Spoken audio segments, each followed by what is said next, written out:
नमस्कार, मैं मृणाल और आप देख रहे हैं भिवानी न्यूज एक्सप्रेस। हिंडनबर्ग की सोशल मीडिया पर एक्स पर एक खबर वायरल हो रही है जिसमें दावा किया गया है कि सेबी प्रमुख ने अपनी सफाई में कुछ हद तक आरोप स्वीकार कर लिए हैं। अब सवाल यह उठता है कि सेबी प्रमुख के खिलाफ जांच करने में भारत सरकार इनकार क्यों कर रही है। हिंडन की रिपोर्ट आने के बाद शेयर मार्केट के गिरने से सबसे ज्यादा अगर कोई प्रभावित होता है तो वो मध्यम वर्ग है।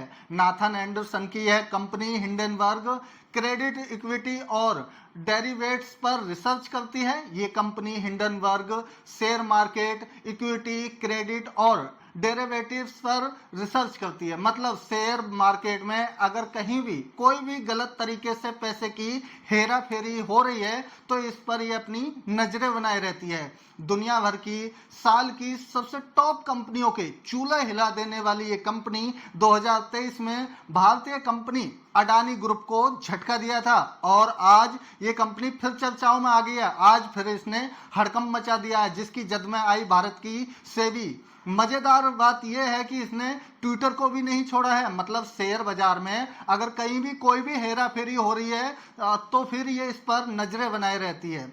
अब बात करते हैं कांग्रेस की। कांग्रेस ने इसका प्रतिनिधित्व किया था, आरोप लगाए थे। राहुल गांधी की बात आज सत्य साबित हो रही है क्योंकि उन्होंने इसको लेकर के पहले से भी सवाल खड़े करते रहे हैं। सेबी की विश्वसनीयता खतरे में है, इसकी भी जांच हो। अडानी पूरे मार्केट को आखिर क्यों लपेट रहे हैं, आखिर ये कैसे संभव हो सकता है। बहुत सारे सवाल हैं। ऐसा तो नहीं है कि हमारे सिस्टम में ही खामी है और विदेशी संस्थाएं भारत में स्टॉक मार्केट को प्रभावित कर रही हैं। हिंडनबर्ग के रिपोर्ट के बाद सेबी ने अपना खुद का ट्विटर अकाउंट लॉक कर दिया है। क्या राहुल गांधी की कही हुई A1 A2 वाली बात सही साबित हो रही है? अब सबसे बड़ा सवाल यह है कि इस खेल का पता किन किन लोगों को था। सेबी के डायरेक्टर की नियुक्ति किसकी सहमति से हुई थी? क्लीन चिट आखिर क्यों दी गई थी? शेयर मार्केट में हुए उस दिन और आगे होने वाले निवेशकों के नुकसान का आखिर जिम्मेवार कौन? सेबी चेयरमैन को इस्तीफा दे देना चाहिए। शेयर मार्केट में रोज नए नए नियम और विनियम आते रहते हैं, आखिर इसकी वजह क्या है? आखिर उन्हें किस आधार पर, किस योग्यता पर इस सेबी का चेयरपर्सन बनाया गया? क्या पूरे देश में एक भी IAS, IRS अधिकारी जो नहीं था कि इस पद का दावेदार हो?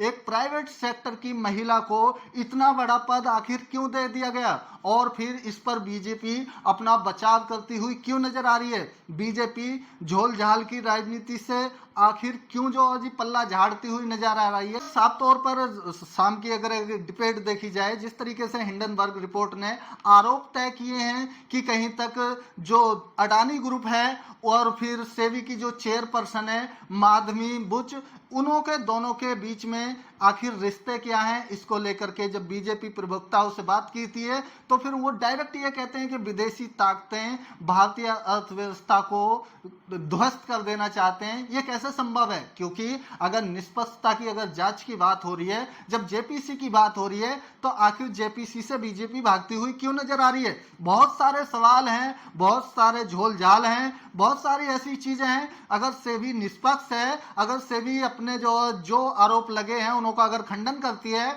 अडानी ग्रुप खंडन करता है, तो ट्विटर अकाउंट को आखिर क्यों लॉक कर दिया गया? ये बहुत सारे सवाल हैं जो कि इर्द गिर्द घूम रहे हैं और जो सुइयां हैं वो डायरेक्ट बीजेपी और फिर अडानी ग्रुप और सेबी ग्रुप की तरफ को इशारा करते हुए साफ तौर पर देखी जा सकती हैं। दोस्तों, इस पर आपकी क्या है प्रतिक्रिया, वो हमें अपने कमेंट बॉक्स में बताइए। दीजिए हमारे चैनल को सब्सक्राइब। मिलेंगे किसी नेक्स्ट वीडियो में, तब तक के लिए जय हिंद, जय भारत, धन्यवाद।